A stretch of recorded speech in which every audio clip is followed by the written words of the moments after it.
You're gonna make it after all.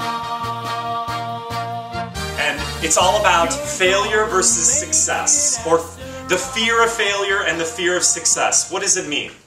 Well, here's the thing about failure. Let's just take that word out of it, because I think we are misappropriating our fear of failure. It's really a fear of success. And we think about it in terms of fear of failure, but think about this. No matter what your juncture is in life and where you are today, whether you realize it or not, you're probably going to have an aha moment now. Your life has been littered with failures up until now and will continue to be. Some gigantic, some small. Some hugely dramatic, some not so much. So actually the failure part, whatever that means, is a part of the totality of not only who you are, but all of your successes. You've heard me talk about that before. But I just want you to understand that when you're in it, the actual doing of something is that's what it's all about, is staying in the doing. Because after you're done, you may have the judgment of, oh God, that didn't go so well, or that could have been better, or I wish I wouldn't have done that. But you don't even see it in the long term of something as it being a failure. It's not, because you're actually doing it.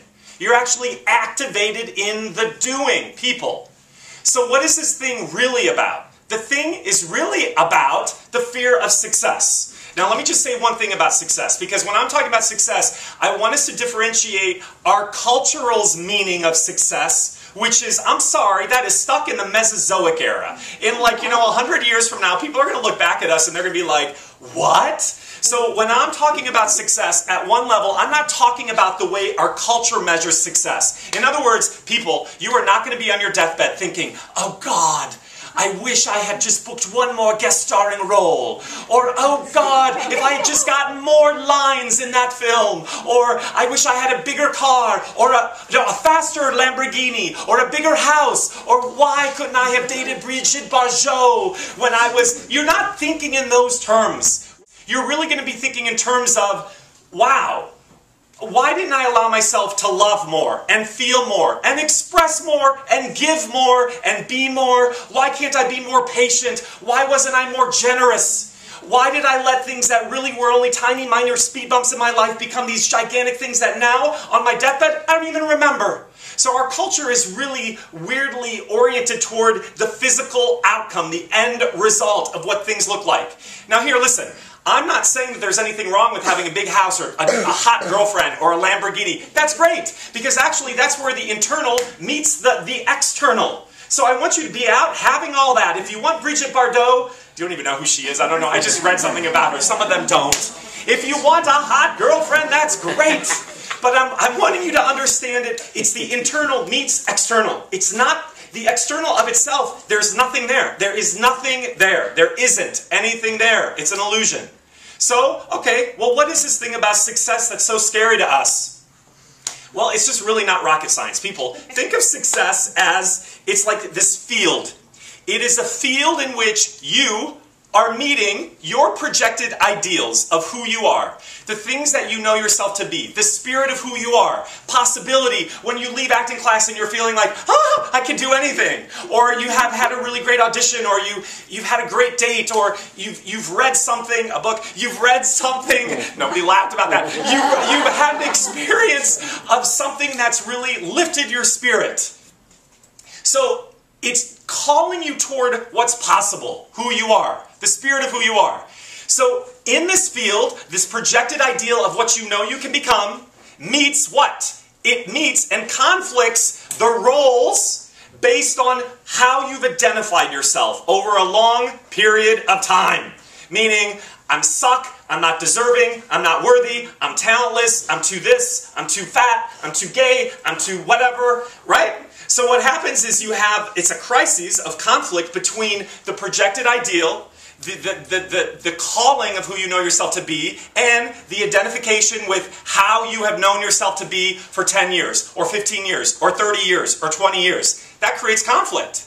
It really does. But what's interesting, it's sort of like, like those movies, they're all 3D now, those kind of movies where the hero goes out on those epic journeys, and then he's wanting to grasp the figurative ring and become the man and become, step into his manhood. And then he has like warlocks or the sirens or Medusa calling him back. And if he looks at them, he's going to turn to stone. It's like that thing in our head is like the sirens calling you back. You're a loser. You suck.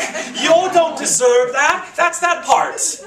And so what's interesting is jumping the chasm between the identification with that stuff, which is fiction, and the calling of course I deserve that. Of course I know myself to be that. Of course that's possible for me.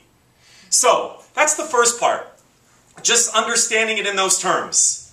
That the moving toward what you're desiring is designed to bring up that identification so that you can break the model. So you can break the role. So you can let go of that thing that at some point served you, but is no longer a part of who you're wanting to become. The second part, which is what we're doing all this stuff, but the second part, which is the big thing in the work, is our success and our fear of success is also because it requires us to step into the dun-dun-dun, unknown. Unknown. But that's where everything is. But all quantum leaps require you to step into that unknown space. So that is why it's scary. So what success represents to us in our mind, in our picture, is it's all unknown. Who am I going to be? What's going to ask of me? What am I to become? What if I can't do it? All these things that can get triggered from this space. So people, the way to trump it, well, you're all doing it, but the other way to trump it is you just got to get active. That's it. You just got to stay in the doing. Because the busier you get in the doing, and I'm not talking about just doing busy work, I'm just saying the less time you're spending here and the more time you're doing it, even if it doesn't work out, so it's quote-unquote a failure, you'll begin to see it's actually not a failure at all. It's leading me toward success. And then you'll look back and you'll be like, well, this is really not that big of a deal. This is what success looks like? I thought it was this big, epic thing. No, not really. It's just not. That's the myth of how it's perpetrated to us. It's not that. Success is that's it. Right? So I end with this. Give yourself the green light. Love that. Maybe you don't, but I like it. Give yourself the green light to go.